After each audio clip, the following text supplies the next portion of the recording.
We are back to our git tutorials and हम लोग सीख रहे थे गिट की कुछ बेसिक कमांड्स हमने चलाई थी जो मैंने आपको बताया था किस तरह से हम अपना नेम और ईमेल आईडी असाइन कर सकते हैं ताकि अगर हम कभी भी कोई कमांड कोई चेंज वगैरह करें तो किसने वो चेंज किया, कोई इशू हुआ है तो किसके नाम से हुआ है वो हमको शो हो जाए। अब हम सीखेंगे, सबसे पहले आपको एक बेसिक कॉन्सेप्ट बताती हूँ, उसके बाद हम आगे कमांड्स की ओर मूव ऑन करेंगे। तो सबसे पहले होता है गिट 3 स्टेज आर्किटेक्चर। ये समझना बहुत इंपॉर्टेंट है।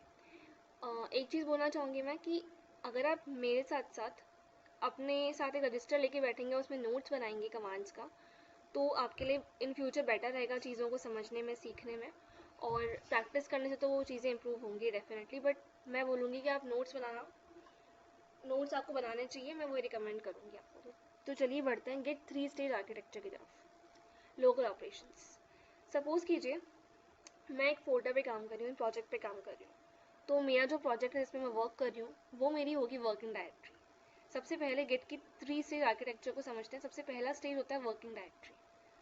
अब जैसे मेरे फोल्डर के अंदर कुछ फाइल्स हैं, अगर मैं वेब डेवलपमेंट का काम कर रही हूँ तो कुछ HTML कुछ CSS फाइल्स होंगी, आप लोग फैमिलियर होंगे इसके बारे में अगर आप वेब डेवलपमेंट को जानते हैं तो। मतलब कुछ डिज़ाइनिंग फाइल्स होंगी और कुछ फाइल्स ऐसी होंगी जो मुझे वेबसाइट किस तरह से चल रही है उसमें हेल्प करेंगी। तो अगर मैंने अपने प्रोजेक्ट के अंदर कुछ डिज़ाइनिंग की फाइल्स रखी हैं और कुछ किस तरह से वो वर्क कर रही है वेबसाइट, वो फाइल रखी है, 3 फाइल्स रखी है मैंने। जैसे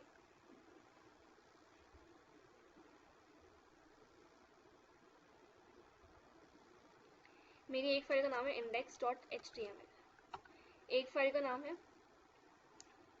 index1.css और एक फाइल है मेरी engine.js। अब ये जो JS वाली फाइल है ये वर्किंग फाइल है और ये दोनों फाइल्स जो हैं ये डिज़ाइनिंग फाइल्स हैं जो मेरी वेबसाइट को डिज़ाइन दे रही है। अब मैंने अपना प्रोजेक्ट बनाया है पर मुझे डाउट है कि यार मेरी 2 फाइल्स जो हैं ये डिज़ाइनिंग तो मेरी एकदम सही है, मतलब अगर कोई मेरी साइट को व्यू करेगा तो उसको डिज़ाइन वगैरह सब दिखेगा, लेकिन इसमें मैं कुछ चेंज करना चाहती हूँ। हो सकता है कि मैं कुछ एरर कर दूँ क्योंकि मैं श्योर नहीं हूँ, मैं पहली बार काम कर रही हूँ। तो उस केस के अंदर हम क्या करेंगे कि जो हमारी 2 फाइल्स हैं हम चाहेंगे कि इनका एक स्नैपशॉट खिंच जाए और ये आगे की प्रोसेस के लिए चली जाए। अब सबसे पहली बात इंपॉर्टेंट ये होती है कि गिट जो होता है वो अगर उसका कोई कमिट है, कमिट मतलब किसी भी फाइल को, फोल्डर को परमानेंटली सेव कर देना, उस चेंज को सेव कर देना, उसका एक स्नैपशॉट, उसकी एक फ़ोटो खींच देना। फ़ोटो खींचने से मतलब क्या होता है, हम उस मोमेंट को फ्रीज कर देते हैं। ओके, सो हम चाहते हैं कि भाई इंडेक्स, सपोज कीजिए मैं आपको एक एग्जांपल से बताती हूँ कि जैसे हम लोग पहले 12th क्लास से पहले तक की बात करते हैं, हमारे पास बहुत सारे प्रोजेक्ट्स होते थे, हम लोग फाइल्स के अंदर अपने पेजेस वगैरह लिखते थे। तो मेरे पास एक बीच का प्रोसेस है, मेरे पास एक बीच का फोल्डर है जिसके अंदर मैं सारे पेजेस रखती जा रही हूँ अपने, और वो मुझे आगे मैम को देना है, ठीक है। और उससे पहले मैं अपना कुछ लिख रही हूँ उस पर, जैसे मैं कोई हिंदी प्रोजेक्ट पे काम कर रही हूँ और मैं उसमें कुछ लाइन्स वगैरह लिख रही हूँ। ओके, तो मैं उसमें लाइन्स लिखे जा रही हूँ। अब मुझे लग रहा है यार मैंने 2-3 लाइन्स, यानी मैंने 2 पेजेस तो कंप्लीट कर लिए, एक ये और एक ये। तो मेरे पास एक बीच का फोल्डर है, उस फोल्डर के अंदर मैं जो भी पेज रखती हूँ वो सीधा मैं मैम को लेके जाऊँगी उसको, और कोई चांस नहीं है उसके बाद, ठीक है। उस फोल्डर को मैं मैम को दे दूँगी अपने। उससे पहले जो काम कर सकती हूँ वो मैं कर सकती हूँ, लेकिन अगर वो फोल्डर के अंदर मेरी फाइल जा रही है इसका मतलब मैं चाहती हूँ वो पेजेस जो हैं वो आगे मैम को चले जाएं। ओके, लाइक सपोज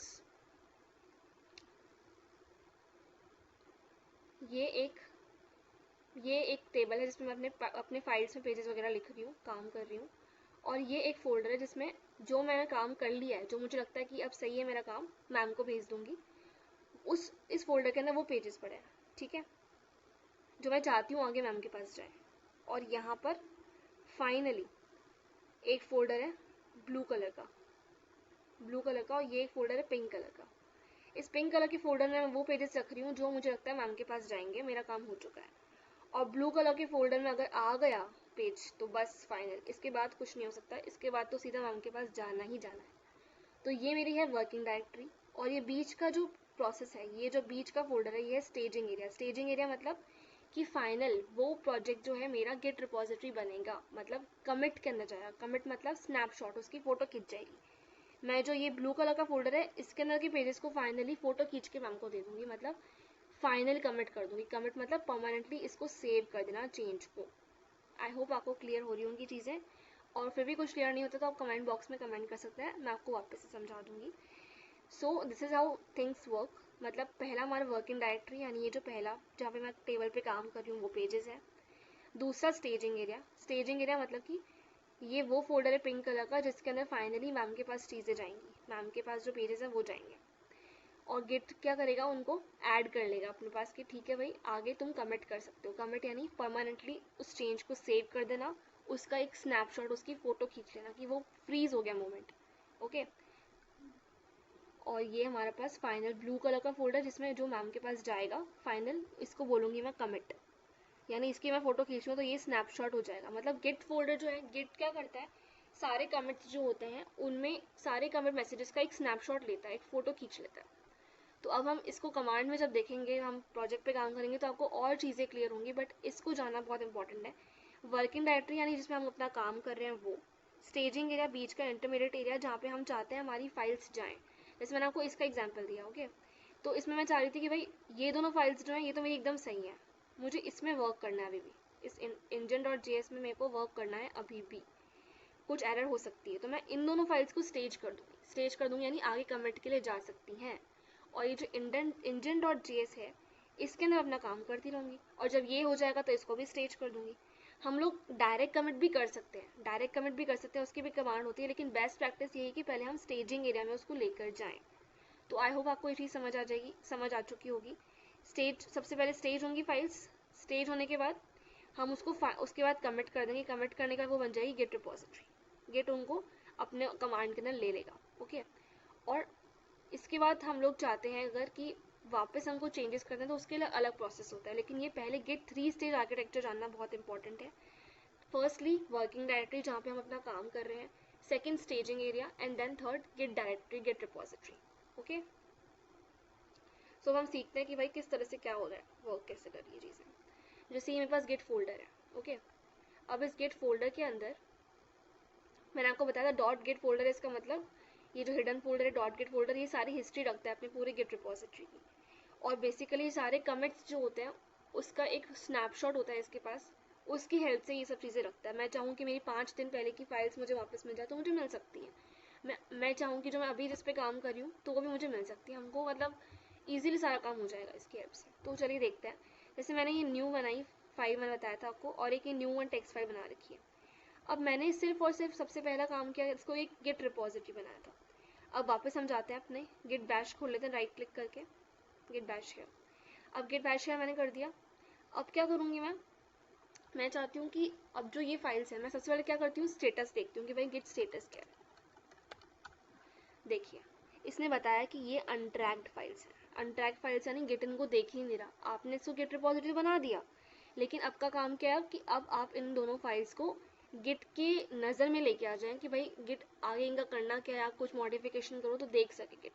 तो इसलिए सबसे पहले अनट्रैक्ड फाइल्स को हम चाहते हैं गिट ट्रैक करें, तो उसके लिए क्या कमांड होती है, गिट ऐड -ए, यानी दोनों फाइल्स, -ए का मतलब दोनों फाइल्स आ जाए। ठीक है, दोनों फाइल्स हमारे स्टेजिंग एरिया में आ जाए। ओके, स्टेजिंग एरिया में ऐड कर दिया।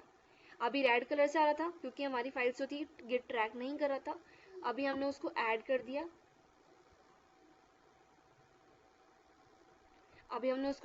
दिया, यानी हमने उसको स्टेजिंग एरिया में डाल दिया कि वो आगे कमिट के लिए जाए। तो अब हम वापस गिट स्टेटस देखेंगे। ओके, तो ये जो है हमारी फाइल्स हैं ये ग्रीन कलर से शो हो गया, मतलब अब हमारे पास कमिट कर सकते हैं हम इन फाइल्स को। और एक और बात, क्योंकि मैंने अभी इस फोल्डर के अंदर कुछ रखा नहीं है, ये एम्प्टी है, तो इसलिए गिट इसको ट्रैक नहीं कर रहा। ये इंपॉर्टेंट बात है जानने की कि अगर आपने कोई फोल्डर एम्प्टी बना रखा है तो गिट उसको ट्रैक नहीं करेगा। कोई फाइल वगैरह आप दे सकते हैं उसके अंदर, एम्प्टी फोल्डर को गिट कभी भी ट्रैक नहीं करता। ओके, देखिए यहाँ पे इसने दो ही चीज़ें बताई हमको, एक न्यू वन.txt और एक न्यू.txt। हमको कोई न्यू फोल्डर के नाम से इसने कुछ नहीं बताया। और अगर मैं इसके अंदर कुछ फोल्डर डाल दूँ, हेलो फॉर एग्जाम्पल, ओके, और हेलो के अंदर कुछ लिख दूँ, Ctrl+S फॉर सेव, बैक गई और गिट बैश शेयर वापस खोलूँगी, गिट स्टेटस चेक करूँगी जो मुझे सबसे पहले करना होता है, सॉरी। तो देखिए इसने मुझे बताया कि आपकी ये दोनों फाइल्स तो आपने स्टेज कर दी, स्टेजिंग एरिया में जानी चाहिए, लेकिन इस फोल्डर का क्या करना है ये बता दो हमको। तो मैं चाहती हूँ भाई इसको भी तो क्या कर ले, ऐड कर ले, गिट ऐड हाइफन हाइफन ए। तो अब वापस गिट स्टेटस देखते हैं। गिट स्टेटस किया तो भाई ये तीनों चीज़ें हमारे पास आ चुकी है। मतलब उसने क्या किया, न्यू फोल्डर के अंदर जो hello.txt था उसको भी उसने ट्रैक करके बोला कि आप स्टेज कर चुके हैं, और इनको भी कर लिया। ठीक है, अब क्या बोल रहा है, चेंजेस टू बी कमिटेड, इसने खुद बता दिया, यानी कि अब जो है आप इसे कमिट कर सकते हैं। ओके, आई होप आपको एडिंग समझ में आ गया होगा, स्टेजिंग एरिया में ऐड करना समझ आ गया होगा। हम गिट ऐड हाइफन हाइफन ए से जितनी भी फाइल्स हैं उनको एक साथ स्टेज कर सकते हैं। ओके, मैंने आपको जो एग्जाम्पल बताया होगा आपको उससे क्लियर हो गई होंगी चीज़ें। अब हम सीखते हैं कमिट करना, यानी उसको स्नैपशॉट में डालना कैसे डालते हैं। तो उसके लिए कमांड होती है, सबसे पहले आपको बताना चाहूँगी कि जो ये हम गिट बैश शेयर करके खोल रहे हैं, हम गिट को बाकी चीज़ों से भी खोल सकते हैं। गिट GUI भी हमारे पास अवेलेबल है, ग्राफिकल यूज़र इंटरफेस, लेकिन स्टार्टिंग में हमको एक कमांड लाइन इंटरफेस पे ही काम करना सही रहता है, क्योंकि हमको उसमें प्रोसेस वगैरह सब कुछ समझ में आता है, किस तरह से चीज़ें वर्क कर रही हैं। GUI के अंदर सब कुछ ईजिली अवेलेबल होता है, आप वो भी कर सकते हैं, उसमें कोई प्रॉब्लम नहीं है, लेकिन गिट बैश हमको यूज़ करना आना चाहिए। ओके, और आप पावर शेल, जो विंडोज़ पावर शेल है, उससे भी गिट खोल सकते हैं। यहाँ पे जाके अगर आप गिट लिखेंगे तो भी हमको गिट खुल गया। ओके, और गिट खुलने के बाद हम गिट हाइफन हाइफन हेल्प लिखेंगे अगर, तो हमको ये सारी कमांड्स दिख जाएंगी कि कौन कौन सी कमांड्स हम यूज़ कर सकते हैं। ये गिट हाइफन हाइफन हेल्प जो है ये आप गिट बैश के अंदर भी खोल सकते हैं, और आपको बहुत सारी कमांड्स मिल जाएंगी जो आप यूज़ कर सकते हैं। ओके, तो आइए हम सीखते हैं कमिट कैसे करते हैं।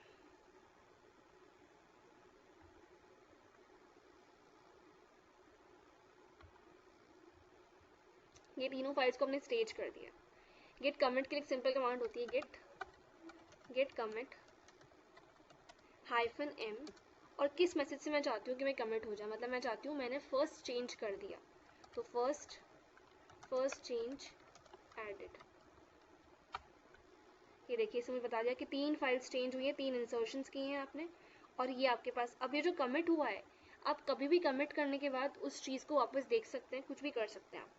तो कमिट करना बहुत इंपॉर्टेंट होता है, उस चीज़ का स्नैपशॉट लेना, उस चीज़ की फ़ोटो लेना बहुत इंपॉर्टेंट होता है, वो फ्रीज हो जाता है एक तरह से।